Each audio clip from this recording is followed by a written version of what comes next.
Ken Delaney and Von Hilliard are covering this developing story since we've been on the air, and I want to share this update to their reporting.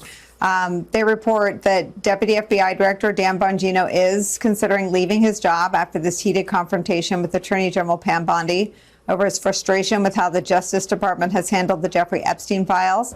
That's according to a person who's spoken with Bongino and a source familiar with Bongino and FBI Director Kash Patel's interactions with Bondi. Quote, certaines tensions ne prennent une importance institutionnelle que lorsqu'elles perturbent le fonctionnement normal des organes qui devraient opérer en harmonie.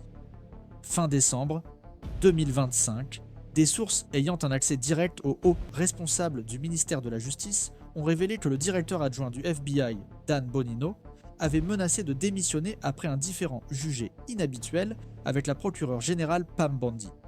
Le point de friction aurait été la gestion des dossiers liés à Jeffrey Epstein, dont la gestion interne reste entourée de controverses et d'attentes publiques. Des interlocuteurs affirment que Bongino a manifesté son indignation face aux récentes décisions de la direction de la justice, au point de conditionner son maintien en fonction au départ immédiat de Bondi. La tension rapportée a été interprétée par les observateurs comme plus qu'un simple désaccord administratif. Il s'agissait d'un signe de fracture institutionnelle, d'autant plus qu'elle survient à un moment où la légitimité des organes fédéraux fait l'objet d'un examen public et politique intensifié. Parallèlement à ce conflit interne, la justice de l'État de New York a établi un précédent inattendu en condamnant Donald Trump à payer immédiatement plus de 360 millions de dollars à la suite d'un procès civil pour fraude financière.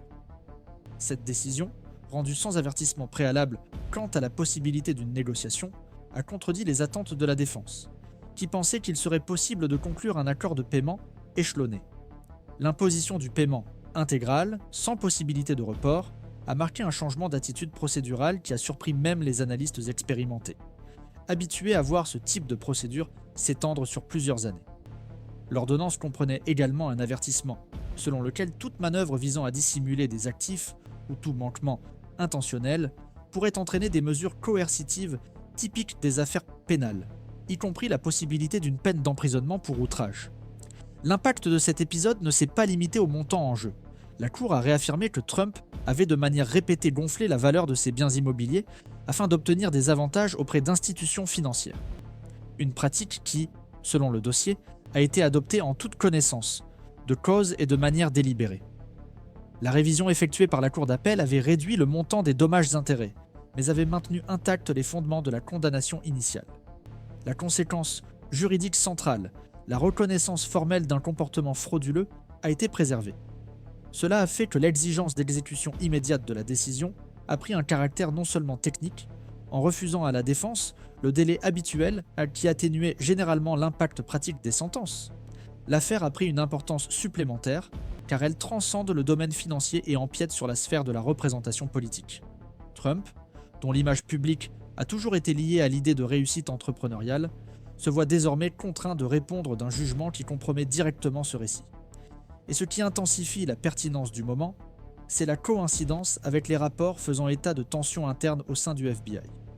La simultanéité entre l'exécution du jugement et la rupture possible au sommet de l'enquête fédérale a donné aux analystes institutionnels l'impression d'assister à un double mouvement de pression sur les mécanismes traditionnels de contention et de responsabilisation.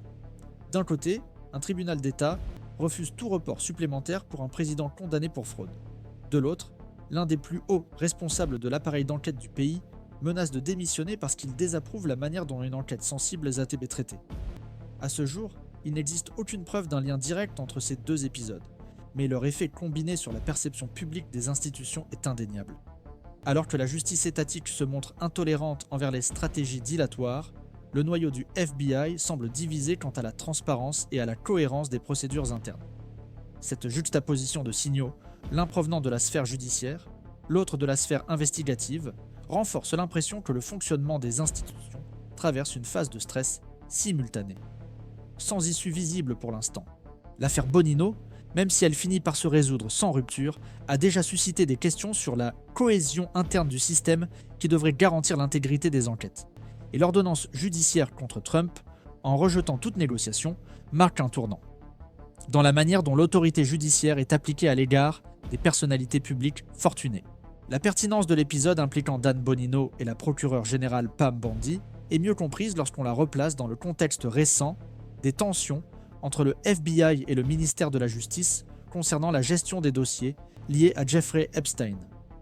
Depuis que le contenu partiel de ces documents a été rendu public par décision judiciaire à New York, l'impression s'est répandue qu'il y aurait des divergences entre les éléments initialement recueillis lors d'enquêtes précédentes et ceux effectivement soumis à l'examen judiciaire et parlementaire. C'est dans ce contexte que les rapports faisant état de dissensions internes prennent de l'ampleur, suggérant que certains secteurs opérationnels de l'agence seraient de mal à l'aise avec la manière sélective dont les données sont traitées. En particulier les passages qui mentionneraient des personnalités politiques, économiques et juridiques de premier plan. Dans le même temps, la décision du juge new-yorkais dans l'affaire Donald Trump n'a pas été prise dans un vide normatif. Elle intervient après un long processus judiciaire qui s'est étendu sur plusieurs années, avec des phases d'instruction, des expertises comptables et des recours devant différentes instances. L'accusation formulée par le procureur général de l'État était fondée sur une série de documents fiscaux et de déclarations patrimoniales qui, selon le dossier, présentaient des valeurs artificiellement gonflées d'actifs immobiliers et commerciaux. L'objectif, selon le ministère public de l'État, était de faciliter l'accès à des prêts et à des avantages bancaires à des conditions qui n'auraient pas été accordées si les données avaient reflété la valeur réelle des biens. Le tribunal de première instance a estimé qu'il y avait eu une intention délibérée d'induire les institutions financières en erreur, et la Cour d'appel, bien qu'elle ait ajusté le montant de l'indemnisation, a maintenu tous les éléments centraux de la condamnation. À partir de là, l'exécution forcée sans échelonnement cesse d'être un geste isolé et est désormais considérée comme le prolongement logique d'un processus déjà consolidé dans les limites de la légalité ordinaire. Cette convergence aide à comprendre pourquoi ces deux épisodes, l'impasse au FBI et la décision judiciaire contre Trump, ont été débattus comme le signe d'un réalignement des structures institutionnelles, face à la pression publique en faveur de réponses plus transparentes et plus efficaces. Bien qu'ils agissent dans des sphères distinctes, les deux événements reflètent une même attente croissante en matière de responsabilité, que ce soit dans le traitement d'affaires à fort contenu médiatique comme celle d'Epstein, ou dans l'application de la loi contre des acteurs publics très en vue comme le président. Il existe également un point de contact fonctionnel entre les deux fronts. Les enquêtes fédérales classées par le FBI et le procès devant la justice de l'État de New York partent, en dernière instance, de l'idée que certains individus utiliseraient des structures institutionnelles, qu'elles soient financières, juridiques ou administratives, pour protéger des intérêts privés au détriment de la légalité formelle. À partir de ce constat, des interprétations commencent à émerger, selon lesquelles le système institutionnel serait contraint de fonctionner en dehors des normes de déférence précédemment observées. Dans les coulisses du FBI, le malaise vis-à-vis de la direction du ministère de la Justice renvoie à la crainte que la plus haute instance de contrôle juridique ne cède aux pressions extérieures pour moduler l'impact politique de la divulgation des dossiers. Au sein du pouvoir judiciaire de l'État, le refus de négocier les conditions du paiement de l'indemnisation de Trump suggère que la patience institutionnelle est à bout face aux stratégies de retardement fondées sur le volume des ressources ou la notoriété du défendeur. Ces dynamiques, bien qu'indépendantes, composent un paysage dans lequel la normalité procédurale semble avoir été remplacée par des exigences plus strictes en matière d'efficacité. C'est dans ce contexte que l'affaire Bonino est désormais suivie de plus près par les juristes et les parlementaires. Selon son évolution, la crise pourrait remettre en question l'intégrité des enquêtes fédérales en cours, relancer le débat sur le degré d'indépendance du ministère public et même déclencher la création de commissions de contrôle législatif. Si le directeur adjoint venait effectivement à démissionner, ce geste pourrait être interprété comme un signe de rupture avec la ligne institutionnelle actuelle, ouvrant la voie à de nouveaux alignements au sein de l'agence et provoquant des réactions dans d'autres domaines du gouvernement. Le rôle central du FBI en tant qu'institution chargée de garantir la légalité au niveau national transforme toute crise interne en une question d'intérêt national. Du côté du pouvoir judiciaire, la décision d'imposer l'exécution immédiate du jugement contre Trump, sans négociation, a également eu des répercussions au-delà de cette affaire spécifique. Des experts en droit civil et pénal ont fait remarquer que cette mesure pourrait créer un précédent pour de futurs procès dans lesquels le report du paiement des indemnités a été utilisé comme stratégie de défense. Même s'il n'y a pas de changement normatif formel, la décision renforce l'idée que que le pouvoir judiciaire de l'État est disposé à appliquer plus rapidement des mesures coercitives, en particulier lorsqu'il identifie un comportement répété d'obstruction procédurale. Ainsi, cette affaire est désormais considérée comme un tournant interprétatif dans la relation entre les défendeurs de haut rang et les mécanismes traditionnels d'exécution civile. Cet ensemble de facteurs configure un scénario dans lequel différentes institutions semblent simultanément chercher à redéfinir leurs propres paramètres d'action, face à des personnalités ou des thèmes qui ont historiquement été traités avec plus de parcimonie.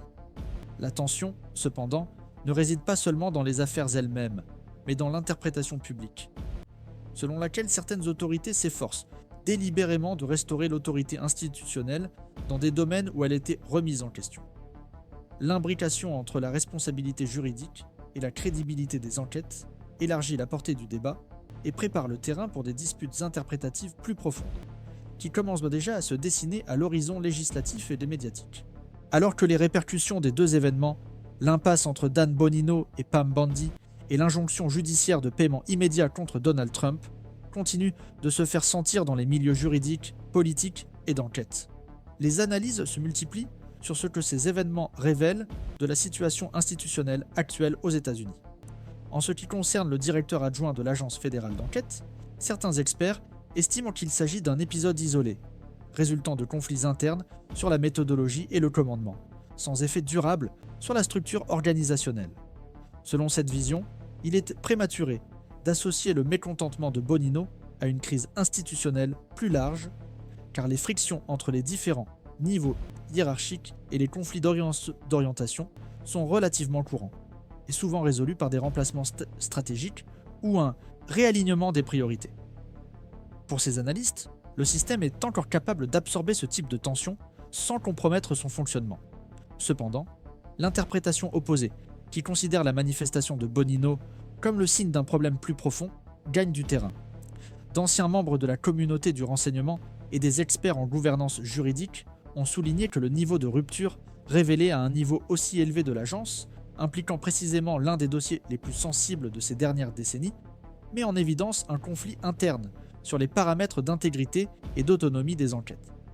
Selon cette perspective, la révolte de Bonino, telle que décrite dans les informations déjà divulguées, ne s'explique pas seulement par des facteurs administratifs, mais aussi par une possible tentative d'ingérence dans la portée des enquêtes. L'hypothèse selon laquelle des documents pertinents seraient retenus pour des raisons stratégiques, bien que non prouvées, gagne en crédibilité, car elle est soulevée par des sources fiables, ce qui accentue le climat de méfiance quant à la cohésion institutionnelle dans les sphères qui traitent d'informations d'une grande complexité juridique et politique. Dans le cas du jugement qui oblige Trump à payer immédiatement le montant fixé à titre d'indemnisation, les interprétations divergent également. Une partie importante de la communauté juridique estime que la mesure adoptée par le juge est conforme aux règles de procédure applicables aux litiges civils impliquant des pratiques frauduleuses répétées. Dans cette optique, le magistrat aurait eu recours à des mécanismes déjà établis, tels que la reconnaissance de la fin de la possibilité d'appel et le risque de défaut de paiement délibéré, pour garantir l'exécution efficace de la décision. Les juristes qui partagent cette interprétation considèrent que le comportement de la défense, marqué par des demandes successives de prolongation de délai et des tentatives de rediscuter des points déjà résolus, justifie une réponse judiciaire plus assertive. Il ne s'agirait donc pas d'une nouveauté juridique en soi, mais plutôt de l'application ferme de prérogatives déjà existantes dans l'ordre juridique. Cependant, certains analystes voient dans cette décision un possible tournant dans la manière dont le système judiciaire traite les personnalités publiques influentes. Selon eux, ce jugement pourrait marquer le début d'un durcissement institutionnel à l'égard des accusés ayant une capacité de mobilisation sociale et une importance politique. Selon ce raisonnement, la mesure judiciaire, accompagnée d'un avertissement de prison en cas de non-respect, représente plus qu'un simple geste procédural. Elle serait un signal explicite que le pouvoir judiciaire est prêt à dépasser les limites interprétatives qui étaient auparavant traitées avec prudence. Dans ce cas, l'enjeu serait de revaloriser le pouvoir coercitif de la justice, en réponse à un contexte de délégitimation fréquente de ces décisions par des agents publics de haut niveau. Ce scénario de conflit narratif et interprétatif s'étend également au domaine politique. Les politologues observent que la simultanéité entre une crise au sein du principal organe d'enquête et l'application immédiate d'une sanction financière à un ancien président activement impliqué dans le débat public, remet à l'ordre du jour les limites entre le fonctionnement des institutions et les effets des décisions judiciaires dans les contextes électoraux. Certains affirment que la tendance pourrait être à une polarisation accrue, si une partie de la population interprète ces mouvements comme motivés par la sélectivité ou par des intérêts politiques partisans. D'autres, cependant, soutiennent que, si elles sont prises avec rigueur technique et soutien normatif, ces décisions peuvent avoir pour effet de renforcer la perception que les institutions retrouvent leur capacité à exercer leur autorité en toute impartialité. Il est encore trop tôt pour dire laquelle de ces interprétations prévaudra dans les mois à venir. L'issue dépend de facteurs encore incertains. Bonino va-t-il officialiser son départ de l'agence ? Quelle sera la réaction du ministère de la Justice ? Comment la défense de Trump va-t-elle répondre à l'ordre de paiement immédiat ? Et quelles seront les conséquences politiques en cas de résistance à l'exécution du jugement ? En outre, la manière dont les documents liés à Jeffrey Epstein seront traités et les éventuels changements à la tête de l'agence d'enquête pourraient ajouter des éléments qui redimensionneront la portée de ces épisodes, surtout s'ils s'accompagnent de réactions législatives ou de répercussions juridiques à caractère systémique. Ce qui ressort, jusqu'à présent, c'est un changement dans la manière dont des épisodes auparavant limités au domaine technique ou institutionnel acquièrent plus rapidement et plus intensément une dimension publique. La ligne qui séparait les litiges administratifs, internes des faits d'intérêt public, est devenue plus ténue, exigeant des autorités concernées une gestion qui allie légalité, autorité et capacité de réponse face à une société de plus en plus attentive aux signaux émis par les organes de contrôle. L'idée que des actes spécifiques peuvent avoir des répercussions structurelles sur l'organisation institutionnelle cesse d'être une simple abstraction et s'intègre désormais dans le débat réel sur le présent et l'avenir de la gouvernance démocratique. Cette transition, toujours en cours, est marquée par des incertitudes, et c'est précisément la coexistence entre le geste ponctuel et le précédent systémique possible qui maintient le scénario dans un état d'alerte interprétative.